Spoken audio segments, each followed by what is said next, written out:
Hello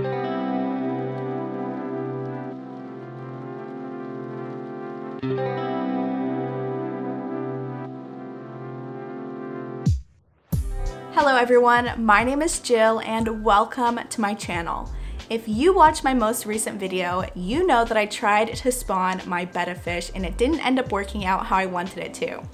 They didn't spawn, you guys, and that got me thinking, what can I do to make that different the next time? I've done a lot of things that I thought would get them in the mood. I've fed them freeze-dried blackworms, raised the temperature, all that sort of thing. But the one thing that I haven't done, and I've never actually done, is feed my betta fish live foods. I could go to my local fish store and get live blackworms, something like that, which is amazing. They're an amazing food, but I've always wanted to culture my own foods. I've always wanted to grow my own foods to feed to my fish. My search for live food cultures brought me to the internet, and there I found a website that is selling the two specific cultures that I was looking for, so that was very, very convenient.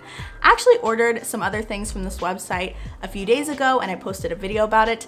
This website is Blackwater Aquariums. Blackwater Aquariums, in my experience, has been an amazing, amazing website, and their customer service is ridiculously great. I absolutely appreciate them so much, so I just wanted to give them another shout out. If you are in Australia and you are interested in botanicals, apistogrammas, live food cultures, and supporting a small business, do go to their website and buy a few things. I will leave their website in the description of this video, you guys. Anyways, my live food cultures are coming in the mail today. I'm very, very excited. We are going to be setting up one of those food cultures together, and that is the culture of the Grindal worm. I know that you guys are probably tired of my unboxings since I do so many, but I quickly wanted to unbox this package with you guys because the owner of Blackwater Aquariums actually told me that they snuck in a little extra present for me in the package that I ordered, so I'm so excited about that. So let's open that package just after I get it out of the mail.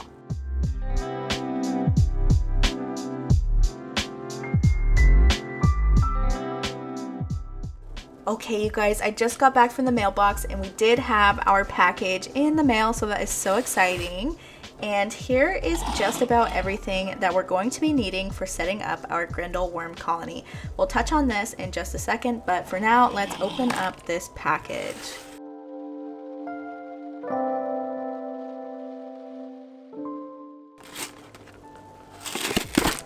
Okay, so right here we have, what is this? This is the vinegar eels. So, right, what is this? These are not the vinegar eels. These are some sort of isopod creature. They kind of look like seed shrimp. I think this is what the owner was talking about when he said he added something in as a gift. These are cool, whatever these are. Oh my gosh, do I have 3 food cultures now? I'm so excited. This is the Blackwater Aquariums business card again. I showed you guys this before in my last video. Here is their socials. They're great. Thank you, Blackwater Aquariums, for the extra gift. I appreciate that one. These must be the vinegar eels. And if you can barely see the isopods that I just showed you, you definitely can't see the vinegar eels because they are so small. The reason that I wanted vinegar eels is because they are the easiest colony to maintain, and they're so small that betta fish fry eat them super easily, and they're very nutritious for betta fish fry. So I'm super excited about these guys. They do stink. I have to say, the bag is leaking a little bit and they stink, but you know what we do for love for our fish, you guys, am I right? And then my favorite, I'm so excited about this. So these are Grindal worms. I have heard nothing but great things about Grindal worms. They're great to feed to juvenile betta fish and adult betta fish, and if anything can condition a betta fish to spawn, it is these guys. So this is super exciting, and this is what we're going to be culturing today. Let's get into it. Okay, so the first thing we're going to need to start our Grindal worm colony is a takeaway container.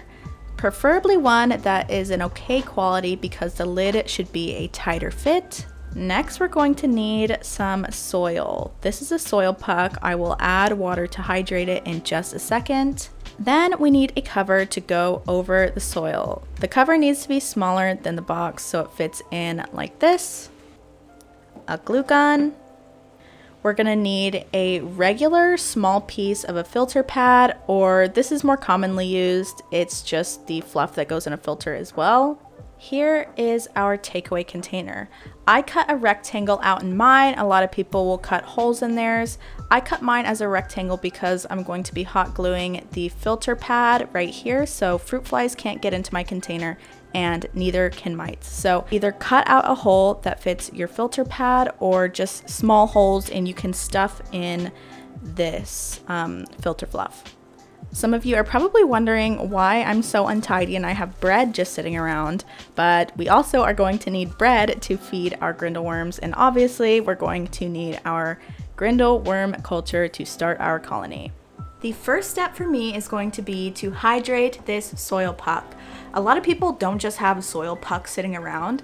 I actually got mine from a little like gift from a grocery store kind of, and I just had it sitting around, so that's why I have a soil puck. A lot of people use other things and I'll list that stuff on the screen, so yeah, I'm just saying that now. You do not have to have a soil puck to do this.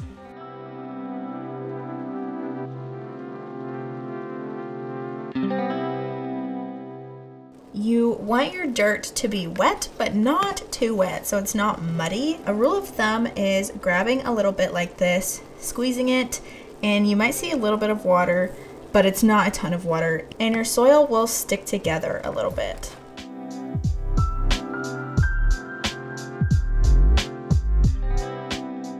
Ideally, we would have the hot glue completely saturated around the sponge, so we're working towards that right now.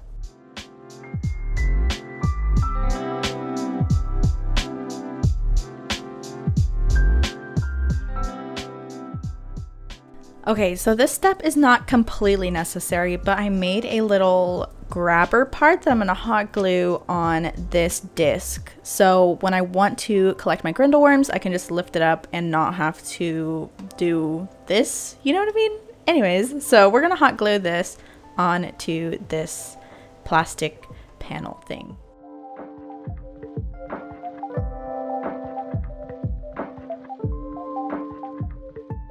It is just as easy as that. Now we're going to add in our Grindal worms. Oh my gosh, they stink.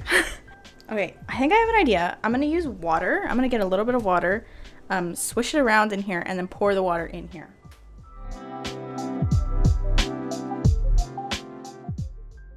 So it was really gross, but I got as many worms out of the container as I could, and I also put this scrubber pad on top. So the reason that they have a scrubber pad in there is because you can also house colonies on scrubber pads.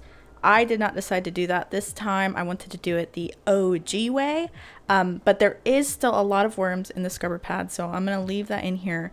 And the next step would usually be to cover up the soil right in the middle. Before we do that, before I get ahead of myself, we do need to feed our culture, and I will give them a tiny, tiny piece of bread. Anything that they do not eat in 24 hours, I will take out and I will refeed them again. Depending on if they ate it all, I will feed them more. If they ate less than that, then I'll feed them less.